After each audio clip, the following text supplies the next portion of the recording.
Good afternoon. It's Saturday, the 6th of March. This is Professor Bauer with a special early premiere of Week 10 Project Closing and Procurement. Hope you're having a good weekend, catching up with all the assignments so that you'll be ready for a good, strong finish this week. Something that I've said a number of times. The last act is not always the best act for you Disney folks and Shakespeare fans.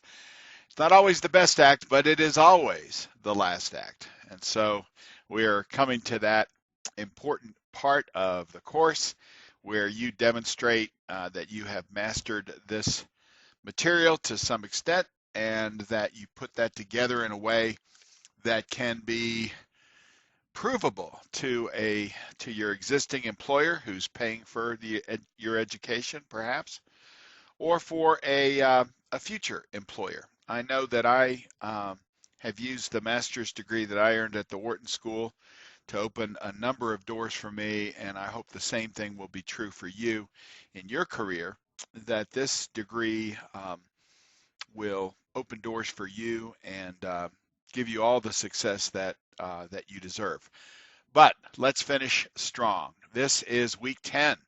Now, this assumes you have time to actually do something else than your final project. And of course, one of the discussion points is based on your final project. So this is one where you have to have, it would be good to start today if you haven't started already. So we're going to look at what the Nicoletti book calls Procurement 4.0. I can't keep track of the numbers, but a global supply chain.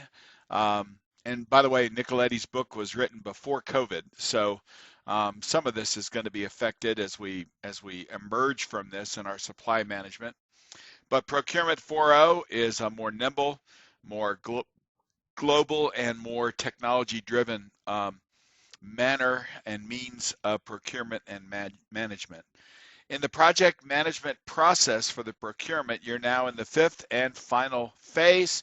You're closing the project. You were controlling it, and you controlled it for a whole week, which is a whole lot longer than some people can. So we're closing now, and we're going to celebrate success, and then we're going to be able to articulate our success to third parties in our management chain. So how we do a procurement audit, how we do a contract closeout.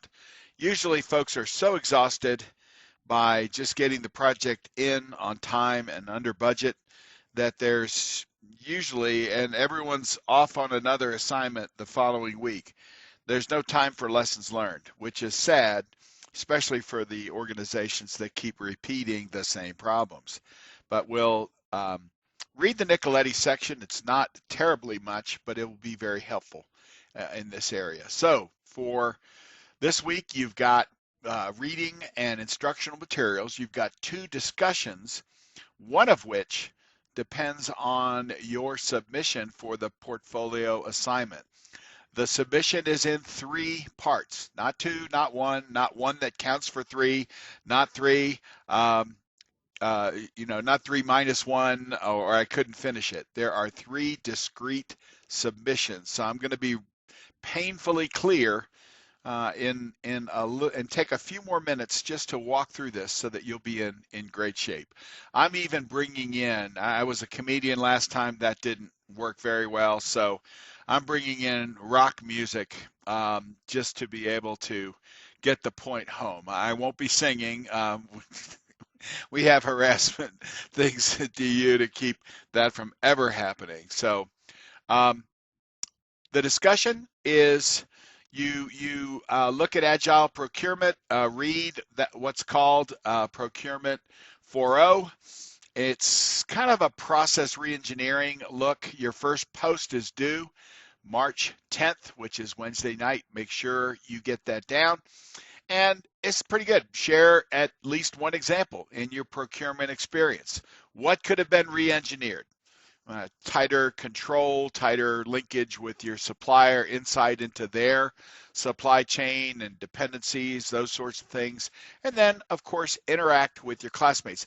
Some of you are only responding, maybe it's because you're doing it Saturday night, but you can't get full credit unless you have those two responses for each of these questions. Now, question 2 depends on your finishing your portfolio assignment. The executive summary and or video to a shared drive. So 2 of the 3, put it on a shared drive that you know how to manage. If it's your Google Drive, if it's, wherever Canvas gives you a place to share it, provide access to the files and, be able to send the URL, post that in your first chat and say, I want my classmates to help give me some feedback on this. So it takes time to get all this done. It takes time to make sure your portfolio is in the right place. If you can't figure it out, set up a Google Drive. If you're having problems, ping me. It's Saturday afternoon, and I'm not trying to panic anyone, but if you're not really moving forward on this now, I would say the time to start is today. Then you're going to respond to your classmates' posts. So make sure you post a URL where they can see your stuff, and they will be able to do the same.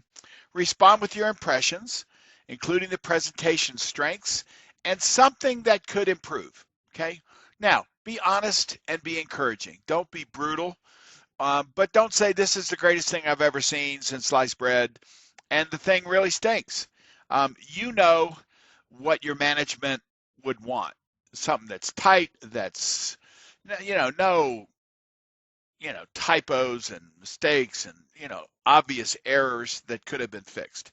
So what I want you to do is respond, be honest, ask follow-up questions, make a helpful suggestion. And if a colleague corrects something of yours, thank her, thank him.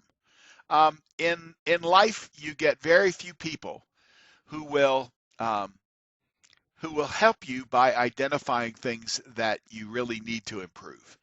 I found that flattery, lying, and just naked deceit, it dominates the workplace, especially in the executive levels, far more than it should.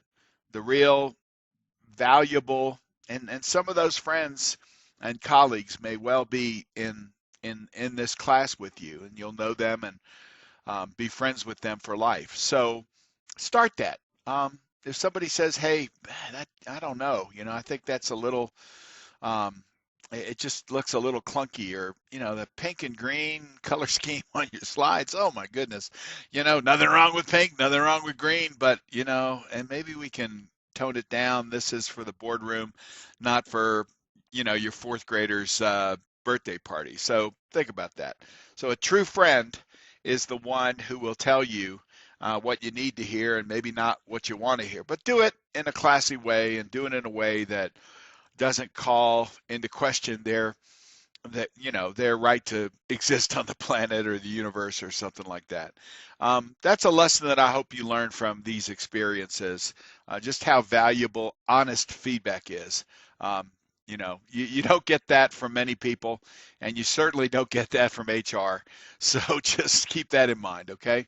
All right, let's move. Okay, this is the big kahuna, the portfolio assignment.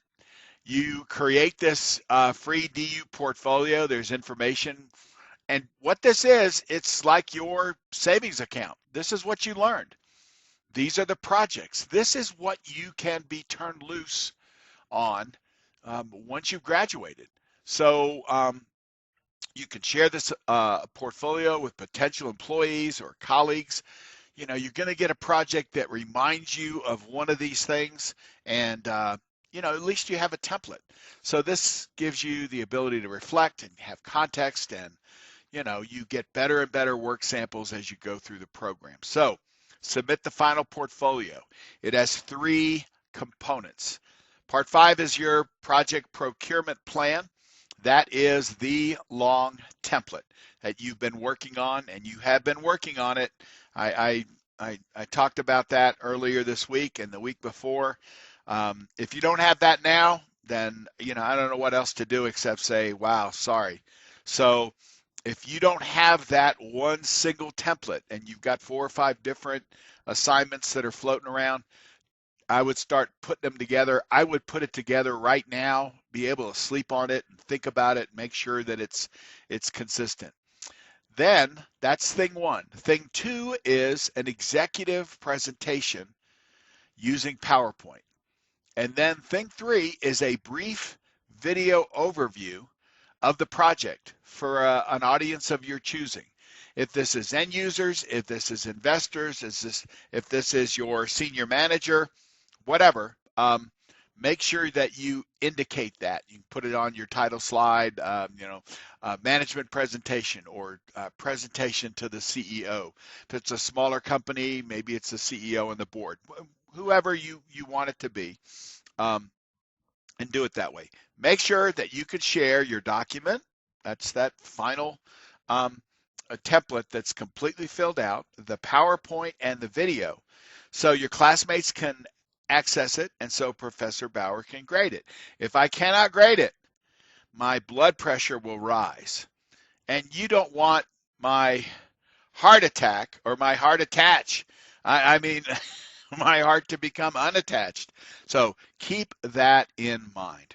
Okay, I have 2 songs that I want to share with you. Rock and roll, Stairway to Heaven, How to Get a Great Grade. And my equally informative Highway to Hell, which from our good friends at ACDC, Ways to Get a Lousy Grade. Okay, I thought I'd put it in this way so that you would say, are you buying a Stairway to Heaven or are you Highway to Hell? As I think it was Descartes or Plato who said that. All right. Remember, the rubric is always your friend. This is 250 points. You slay this one, if I can keep on the, hard rock kind of side of things. You do well on this, 250 points. That's going to really put you in great shape.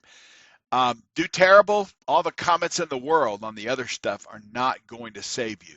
So keep in mind, it's the purpose, the concepts, the development of your ideas, the conclusion, how you pull in outside sources. So remember, you're citing the things that you've learned along the way. And then, of course, mechanics, grammar, style, and how it looks, okay? It's got to look good. And we're going to get specific about that in just a minute. But are you ready to rock? All right. There's a lady who knows that all that glitters is gold, and she's buying a Stairway to Heaven. Okay, here's how to do a great job. First of all, for your document, take up all the different formatting variations from, 5 or 6 different submissions and clean it up. You want clear, same font. You use serif, then don't put sans serif. You use Helvetica, don't put Arial. Make sure it's clear and consistent. That the table width, you have a table that's 1 inch or that's 2 inches wide, and then you have another one that goes past the margin, the 1 inch margin. Just lock down the size of your tables. They're going to be 6 inches, they're going to be 6.5 or 7.5. Make them all that way. That way it looks clean. Use the same size headlines, the same size, row for your column information. Make sure that that's all the same. Consistency. All right. Good titles, good width, good formatting, good page numbers. You start with page 1 and you end with the last page. Okay. And it is in order. That becomes a little tricky when you've played with this thing 4 or 5 times, and Microsoft Word likes to play around with it and whatever. So the final version looks like you're ready to hand it to his boss. Like you're ready to, you give it to the boss, but the boss doesn't have time, and he just sends it on to the CEO. That's how good it's going to be. Okay. The boss said, I didn't have a chance to read it. Boy, I hope it was good. Or we're both going to get it. All right. So make sure it's that good, that you'd hand it to your boss. For the PowerPoint, use a good template.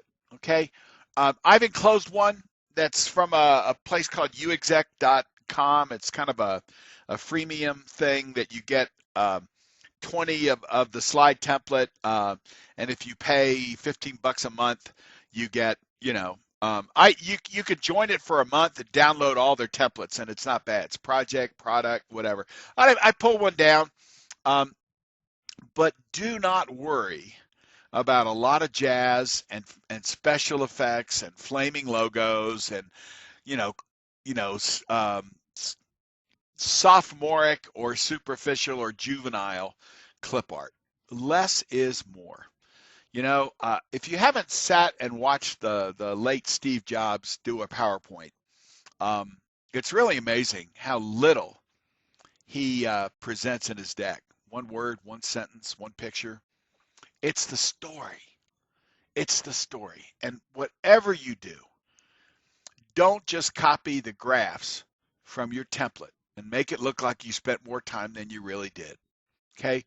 No. Okay? And believe me, I've done that before.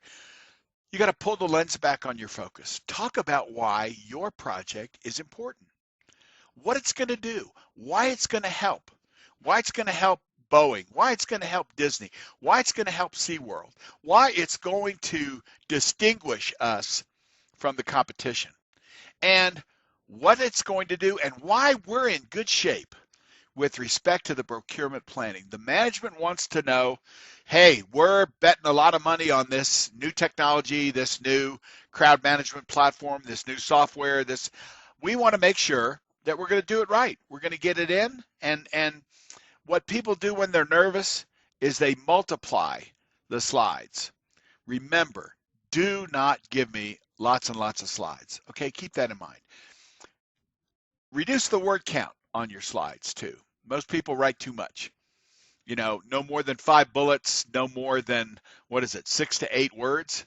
But most people, including yours truly, write too much. Sometimes, as I mentioned, Steve Jobs had one word. He made it count. He made it an impact. All right. And I know this slide itself is too busy, but I'm the professor. Don't worry about professional After Effects, intros and Mickey Mouse and, Tinkerbell with the castle and all. Don't worry about eye candy. I invented eye candy, and I'm saying it's overrated. Use your slides judiciously. Remember, you should spend 30 seconds on each slide. So less slides means a more powerful message. Now, don't just send me a title. Tell me a story. And whatever you do on the video, do not just read your slides to me. I can read. Tell me what's important about the project in relation to this slide. So those are super important if you want to take the stairway to heaven. Now, some of you are already on board and you're walking up the stairway, but some of you don't know that you're on the highway to hell. Oh no. Well, here is Professor Bauer's warning. Whatever you do, don't clean up the procurement document after 5 separate assignments. Just leave different fonts and margins and chart sizes, what my late father used to call a dog's breakfast. Just leave it just the way they are. That way, they'll look lousy. Besides, there's got to be something new this weekend on Netflix. Let's binge watch instead of do the stuff we got to do when it's time to do it. This is a portfolio project, okay? The other thing, if you really want to stake it up, just copy paste some of the busiest charts from your document to the PowerPoint. Why tell a good story? Why pull your focus up to the picture? Why this is going to be a good project? Why we're well planned? What the benefits are going to be? Why do that? That's just so much harder. You can fake it till you make it. You can imitate excellence and get there. No, you can't. So, and then finally, don't forget when you create the video, read the slides back to your audience. In fact, turn your head around and look at the screen. Don't tell a compelling story. After all, even though Steve Jobs did that, you're not Steve Jobs, right? No, you're going to do better. I hope that's your goal. I hope that's your ambition. I know I'm being a little sarcastic, and if you're offended, please get over it. And by the way, on the whole music thing, I am both a Led Zeppelin and an AC/DC fan. And if you don't know about those bands, if you're that young, you really need you need to go to the School of Rock for your next degree, okay? Um, you're too good to do just a halfway job on this, okay? A stairway means that only a few can travel on it at a time. You have to plan. You have to climb thoughtfully. You have to keep the destination in mind. Now, on the other hand, the highway is easier. You fit a lot of cars. You can put it on auto drive. But the difference in these two destinations is severe. You don't want to end up in the bad place. You want to end up in the good place, if we can talk about TV shows. All right. So this is, I won't go through this because our video's long already. Just some keys for better public speaking. This is true no matter where you are. And it talks about moving if you're on a stage, but this is just a headshot kind of video or a voice narration, so not worry about that. But these are good no matter where you are in terms of your speaking. Okay, we will have a final Zoom this coming Thursday. It's a chance. I'm not going to repeat all this stuff, but this is your chance to get in any last minute feedback if you have any questions or issues. Thank you. I'm sorry I've gone over a little bit, but I just want to make sure that you do your very best, that you earn the grade that you deserve. And I want to make sure that nobody says, well, I didn't know, I didn't realize it, or I didn't know until Tuesday or Wednesday. So you get this Saturday afternoon. Thanks a lot. Be strong, drink coffee, wake up early, stay up late, whatever it is, and ping me if you need anything. We'll see you soon. Bye-bye now.